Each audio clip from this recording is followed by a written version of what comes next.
Reincarnation is also called transmigration or metempsychosis. But what is it?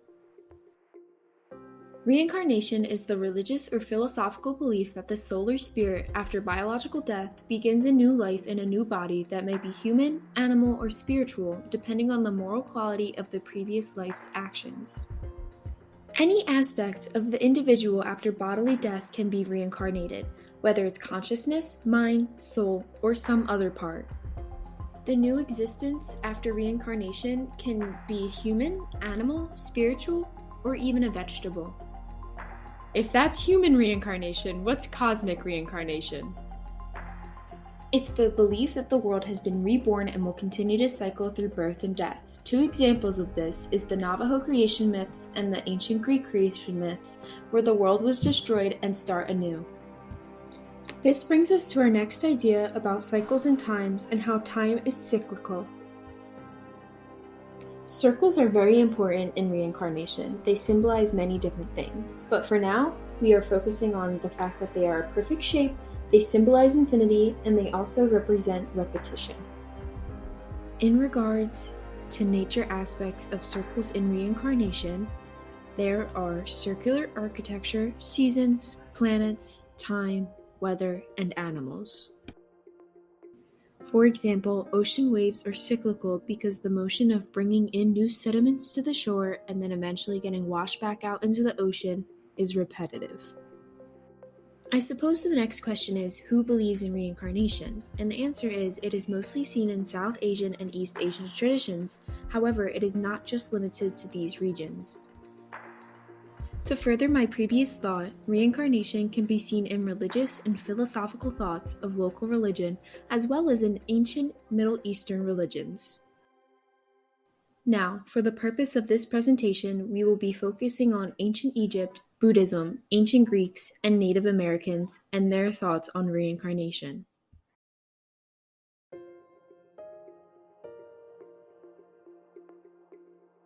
Birth has always been a dangerous event in history. However, Egyptians took special measures to ensure the safety of both the mother and the child. These include medicine and religious practices, such as prayers to the gods. Unfortunately, due to their lack of knowledge of medicine and science, birth was always closely paired with death. The origin of life can be found in the religious texts found in the temples of Egypt. Num, the ram-headed god, plays the role of a birth-giving creator. He has also created plants, animals, and humans on his potter's wheel, which relates to the Nile flood. The annual flooding of the Nile was important to the ancient Egyptians because this is how they got fertile soil to grow their crops. This also ties back into the nature aspects of reincarnation, whereas the Nile floods every September. Although ancient Egyptians had structured lives just as we do, they also enjoyed music, dance, and choreographed gymnastics, which were a part of major festivals to celebrate the gods that they worshipped. When an Egyptian died, the soul did not die with the physical body. Death was merely a transition into another realm, which opened up possibilities of eternal happiness. Thoughts about death consumed a large portion of Egyptian daily life, and they spent a lot of energy on the rehabilitation of the dead, so that their death could be justified by the gods and they could live eternally in the fields of reeds. Mourning was a way to participate in the death of the deceased individual and to help him leave Earth more easily with the feeling of being loved by the close family. The last stage of rebirth occurs in another dimension. Here, the etheric form of the dead will be judged by Osiris and 42 other gods to make entry into the afterworld. Their heart is weighted in a balance against the feather of Ma'at, which represents truth and righteousness. After a declaration of innocence, the deceased is now a blissful spirit that could live in the realm of the dead, possessing all privileges, food, resources, and perpetual rejuvenation, or the dead person could go back to the tomb, which is a living and resting place. Death was temporary and therefore could be ignored because with the help of spells from the Book of the Dead, a deceased spirit could return to Earth among the living people, which is known as reincarnation. In the afterlife, Ka, a part of the split spirit, is dependent on food provided by the living and lives in the Ka statue in the chapel. Ba means manifestation, but it is also part of the spirit that is represented as a bird with a human head, but it always must return to the tomb at night. The Ak is the part of the spirit that dwells among the stars rather than the afterworld, and it revolves around the North Star Polaris. Let's travel to the ancient kingdom of Magadha to learn more about Buddhism. Buddhism is mainly practiced in India and Nepal. There are two different sects of Buddhism that differ based on the region that you live in. The two different sects of Buddhism are Theravada Buddhism and Mahayana Buddhism. Their beliefs are pretty similar, but they do differ a little bit.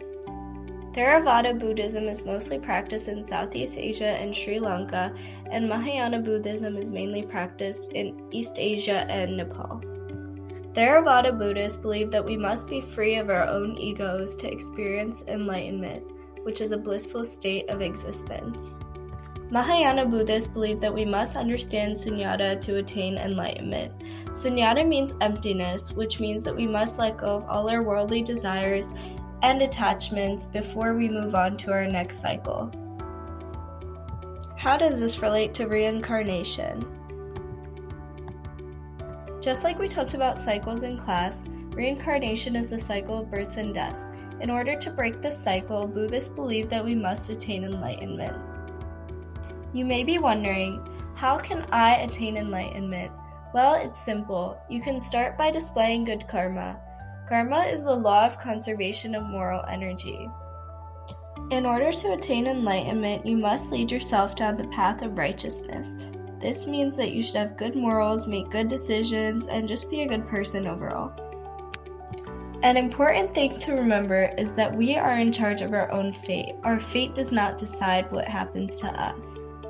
An important belief in Buddhism is the 10 realms of existence. These first 5 realms show the lives that you can be reborn into if you display good karma and understand the true meaning of what it means to be sunyata, or empty. These next 5 realms are examples of lives you could be reborn into if you display bad karma, or if you don't have a good grasp of what it means to be egoless.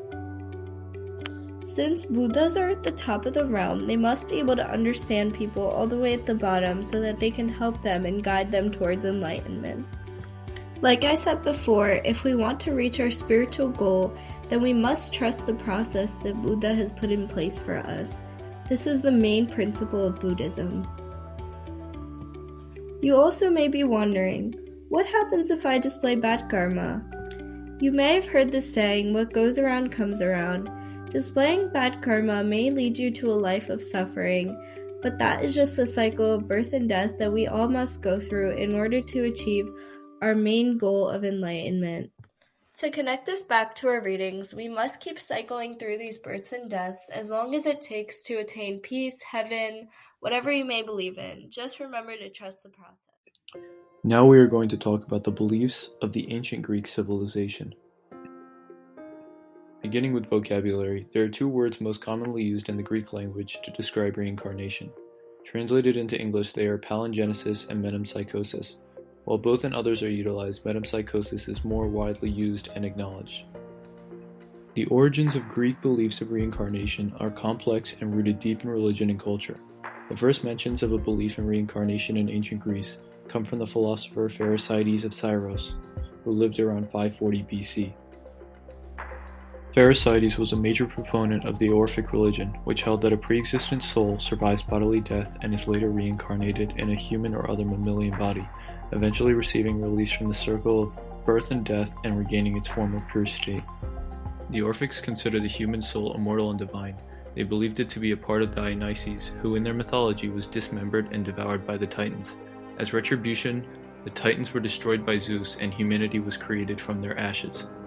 What was left of the partially consumed Dionysus was then used to make the immortal human soul. As penance for the Titans' original sin from whom humans were created, everyone must suffer endless cycles of rebirth.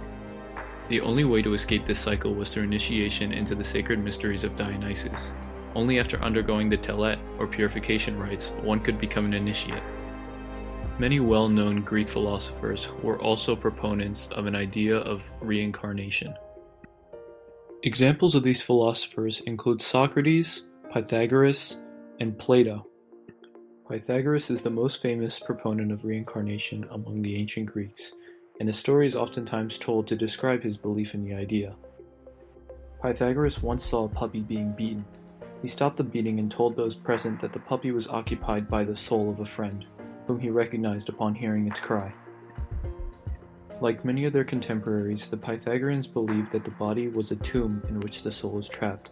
The only release from a continuous cycle of rebirth into this trap was by living a pure life. They practiced rituals of purity, abstained from wearing wool, and helped animals achieve their own transcendence by exercising devout vegetarianism. The myth of is a legend that concludes Plato's Republic. The story includes an account of the cosmos and the afterlife that greatly influenced religious, philosophical, and scientific thought for many centuries. It tells the story of a soldier who is thought to be dead and descends to the underworld, but when he revives, he is sent back to tell humanity what awaits them in the afterlife. Describes an afterlife where the just are rewarded and the wicked are punished. Souls are then reborn into a new body and a new life, and the new life they choose will reflect how they have lived their previous life and the state of their soul at death.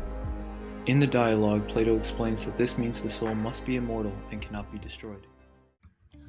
Now let's take a look at reincarnation in the Native American culture.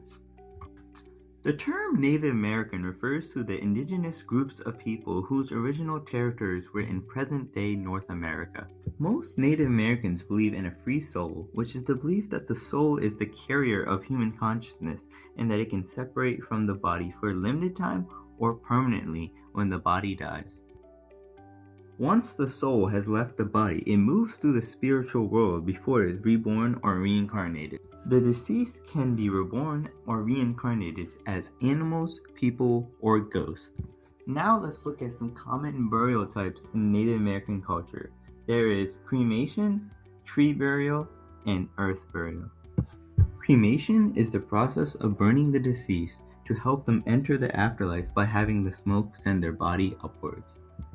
Tree burial is the process of helping the deceased enter the afterlife by bringing the deceased closer to the sky. Earth burial is the process of helping the deceased enter the afterlife by viewing the earth as our mother and burying the dead in that.